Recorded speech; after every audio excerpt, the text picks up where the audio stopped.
શ્રી વલ્લભાધીશ ગિરિરાજ શ્યામ સુંદર શિયમની મહારાણી की जय। श्री गुसाईजी दयाल की जय। श्री गोकुल नाथ की जय।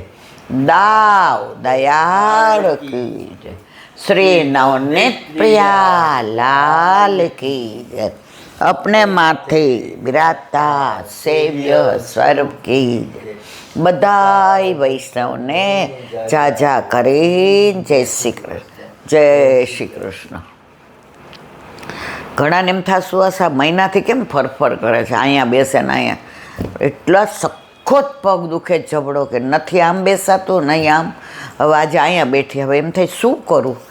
હવે જુઓ, આ બધું રીત નથી પલંગમાં બેસવાની ને બધી ઘડી કામ ને, પણ હવે મજબૂરી એવી છે, નથી આમ ક્યાંય પગ સરખો રહેતો નથી અને એટલો દુખાવો થાય છે।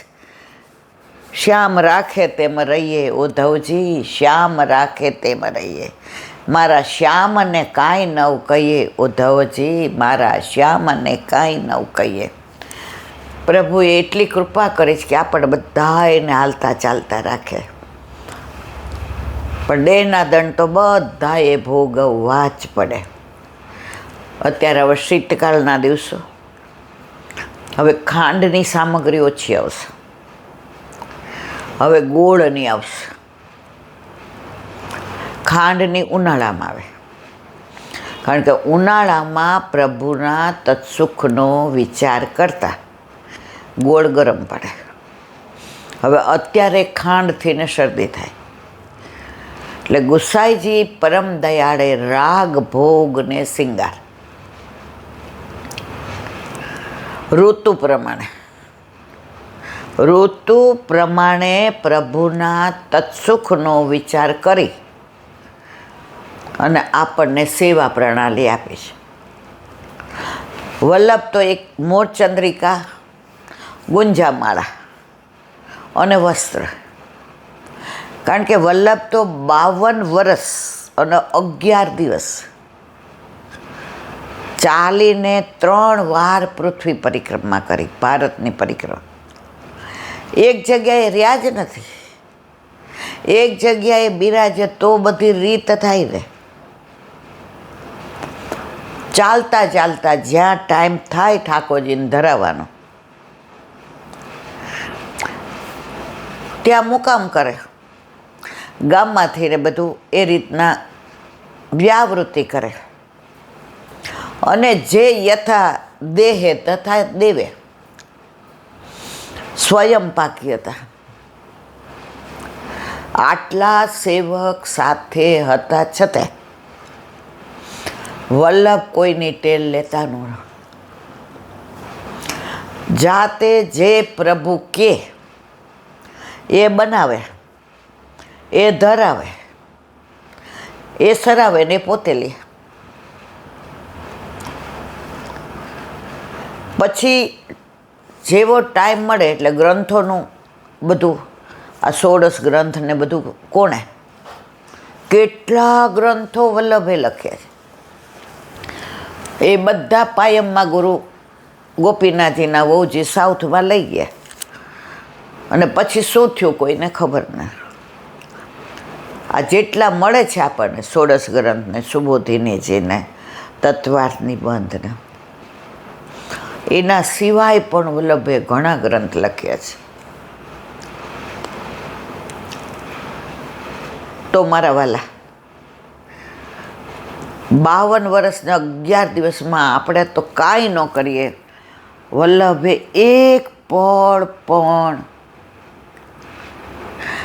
આપણા સુખનો વિચાર કર્યા વિના રહ્યા નથી। આ 16 ગ્રંથ શું છે? વલ્લભ ગીતા છે।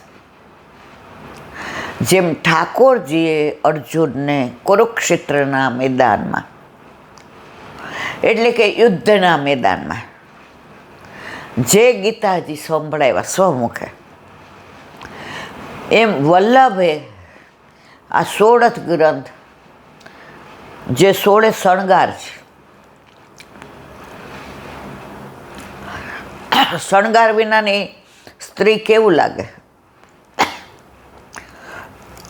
તો પુષ્ટિ માર્ગના 16 સિદ્ધાંતોને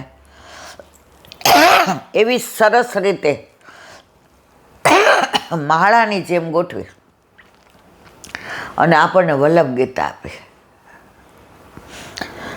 ભાગવત વ્યાસીએ લખ્યું. સમાધિમાં જે લીલાના દર્શન કર્યા એ લીલાનું વર્ણન કર્યું અને એને એના અંગરૂપ મતાંતર ભાષા અને લોકભાષા જેનું આપણે અત્યારે સુબુદ્ધિનીજીમાં અનુસંધાન કરીએ છીએ. એના સિવાય કેટલા ગ્રંથો, ચાલીને પરિક્રમા, કેટલા શાસ્ત્રોના શાસ્ત્રાર્થ. એમાં કૃષ્ણદેવરાય રાજશાહને ત્યાં વિદ્યાનગરમાં આચાર્યનો તિલક મળ્યું હોય, કે ઓળછાના રાજા રામભદ્રને ત્યાં ઘટ સરસ્વતીના પ્રસંગમાં શાસ્ત્રાર્થ કર્યો હોય, કે ઉજ્જૈનમાં બધા મહાદેવના અનુયાયીઓ આવીને શાસ્ત્રાર્થ કરી ગયા હોય. આપણે બોલવામાં પણ એમ થાય ઓહો આટલું બધું. તો મારા વલ્લભે 52 વર્ષ ને 11 દિવસમાં જે સામાન્ય માણસ ન કરી શકે, જે એક્સ્ટ્રા ઓર્ડિનરી માણસ ન કરી શકે, આ કામ કૃષ્ણનું જ છે. કૃષ્ણ 7 દિવસ ગિરિરાજ ધારણ કરી શકે, તૃણાવતનો ઉદ્ધાર કરી શકે, પૂતનાનો ઉદ્ધાર કરી શકે, કંસનો ઉદ્ધાર કરી શકે. એમ આપણા વલ્લભે પરિક્રમા કરી, દેવીજીઓને શરણે લીધા, શાસ્ત્રાર્થ કર્યા, ગિરિરાજજીમાંથી ને ગોવર્ધનનાથજીનું પ્રાગટ્ય, ગોકુળમાં યમનાષ્ટકનું પ્રાગટ્ય, બ્રહ્મ સંબંધ મંત્રનું પ્રાગટ્ય,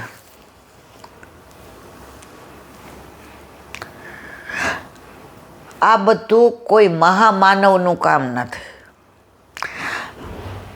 એટલે જ ગુસાઈજીએ કહ્યું છે વસ્તુતઃ કૃષ્ણ. આ કૃષ્ણ જ કરી શકે. એ જ વસ્તુ આપણા વલ્લભે 52 વર્ષને 11 દિવસમાં કરી. હમણાં જ આકાશના એક ફ્રેન્ડ આવ્યા હતા, એટલે એ વૈષ્ણવ જ અબજોપતિ. એટલે એ વાત કરતા હતા કોઈ રાજકારણીને. એટલે મને બહુ ગમ્યું. આકાશ કે રાજકારણી તો માણસ છે, તો અત્યારનું રાજકારણ તો બધાય ખેલી શકે. પછી બે વચ્ચે કાંઈક ધર્મની વાત થઈ, વૈષ્ણવતાની અને વલ્લભની વાત. તો આકાશે એ જ કીધું કે તમે 52 વર્ષને 11 દિવસમાં આજે વલ્લભે કર્યું છે, કોઈ કરી શકે ખરું? એ ભાઈ ઊભા થઈને આમ કર્યું, સેલ્યુટ મારા વલ્લભને. એના શરણાર્થી આપણે છીએ ને તોય ગૌરવ. આકાશ કે આપણને બ્રહ્મ સંબંધ દીધું ને પસંદ કર્યા ને તોય ગૌરવ. એનાથી વિશેષ આપણને ઠાકોરજી પધરાવી દીધા. પછી હું બહાર ગઈ. મેં કીધું તમારે પ્રેમ થાય તો એ વ્યક્તિ તમને લગ્ન ન થયા હોય ને ત્યાં સુધી હા હા કરો. લગ્ન થઈ જાય પછી ઝઘડા થાય, મને કે થાય બહુ, મને પછી મનાવો, મને કે હા. પછી ધીમે ધીમે જે પ્રેમ હતો ને આકર્ષણ હતું એટલું રહે, મને કે ના. મેં કીધું કોઈ પણ વ્યક્તિના જીવનમાં કોઈ પણ વ્યક્તિ વસ્તુ કાંઈ પણ આવે ને શરૂઆતમાં જે આકર્ષણ હોય એ ધીમે ધીમે. તમને વલ્લભે ઠાકોરજી પધરાવી દીધા. 50 વર્ષથી બિરાજતા હોય કે 40 વર્ષથી કે 60 વર્ષ, તમારું આકર્ષણ ઓછું થાય છે? મને કે ના હો ઈલાંડી આમ કરે. એ કે સવારે નીકળીએ ને એટલે એ કે મારા દાદી છે, મમ્મી પપ્પા દાદી, અમે 2 ભાઈઓ અને વાઈફ ને છોકરા, અને એક બેને મેરેજ નથી કર્યા ને એને કરવાય નથી. સવારે બધાય દાદીનો પ્રેમનો હુકમ, કારણ કે આ જમાનામાં કોઈ પેલો હુકમ માને ને, કે બધાએ પોતપોતાના કામે જવું કરવું. સવારે મંગળામાં બધાએ ઝારીજી ભરી દર્શન કરવા આવી જવા.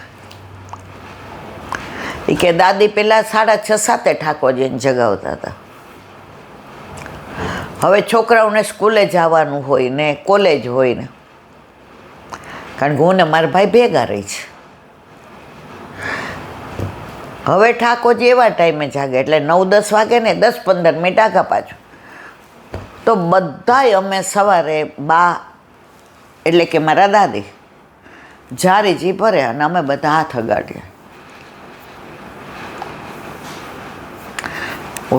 પછી નાના ભાઈનો એ કે નાનકો છે ને એ હજી આમ તોતડું બોલે ને હજી, અમે તેમ ઝારીજીનો ભઈએ તમે જ ભયો. દાદી કે તારા હાથમાંથી ખેલી જાય. હવે એને ખેલી જાય ખબર ન પડે એટલે દાદી કે તારા હાથમાં પડી જાય તો, માયા હાથમાંથી જમવાનું પડી જાય છે તો ઝારીજી પડી જાય, હું ઝારીજી પઈશ. ઘરમાં પ્રભુ છે તો એને ઝારીજી ભરવાનું મન થાય. ભલે અમે બધા હાથ રાખીએ બધું કરીએ, પણ અઠવાડિયે એકાદી વાર તો એની જીદ હોય, ના હું ઝારીજી ભરીશ. તો બહાર એ જાય એના ગ્રુપમાં પણ એનો વિષય ઘણી વાર આ જ હોય, માય બા મને નહોતા ભરવા દેતા, હવે મને કોકો ભરવા દે છે. જુઓ, એટલે કે આંટી આ તમારી વાત 100% સાચી છે કે વ્યક્તિને વસ્તુનું આકર્ષણ શરૂઆતમાં હોય એ ધીમે ધીમે ઓલું દ્રાવણ સંપૃક્ત થતું જાય, પણ પ્રભુ પ્રત્યેનો પ્રેમ અને આકર્ષણ ધીમે ધીમે વધતો જાય છે. સમજણા ધીમે ધીમે થાય ત્યારે દાદી બોલાવતા ત્યારે ગમતું નહોતું. હવે રવિવારે એવું થઈ લાંટી કે બધાને મોડું ઉઠવું હોય. હવે દાદી મારા ભણેલા નથી પણ ગણેલા બહુ. બિંગ આ લેડી, હજી દાદી જેમ કે ને એમ જ અમે બધા કરી સ્ટીલ ટુડે. ઇવન તો ધંધામાંય દાદી એમ કે ને એવું રાતના મીટિંગમાં નહીં જવાનું, પછી ત્યાં શું હોય મને બધું ખબર. એટલે એ કે લાંટી અમારે તો ઘણીવાર મીટિંગ 9 વાગે હોય ને તો એ કંઈક વહેલી રાખવી પડે કે ભાઈ બા અમને આવીએ એટલે ખીજાય ને, મોઢુંય ના બગાડે. એટલું એમ કે આપણે રાત્રે મીટિંગ નથી રાખતા તોય રાખી હતી નહીં ભાઈ. આ એક વાક્ય એના લીધે હું, પપ્પા અને નાનો ભાઈ ત્રણેય એક જ ધંધામાં છે. પણ હવે અમે એવા ટેવાઈ ગયા છીએ કે 7:30 વાગ્યા એટલે ત્રણેય ચેમ્બરમાંથી લગભગ બહાર આવી જ ગયા હોઈએ. દાદી ક્યારેય ગુસ્સો નથી કર્યો, ધર્મ માટે ક્યારેય એમણે બૂમ નથી પાડી.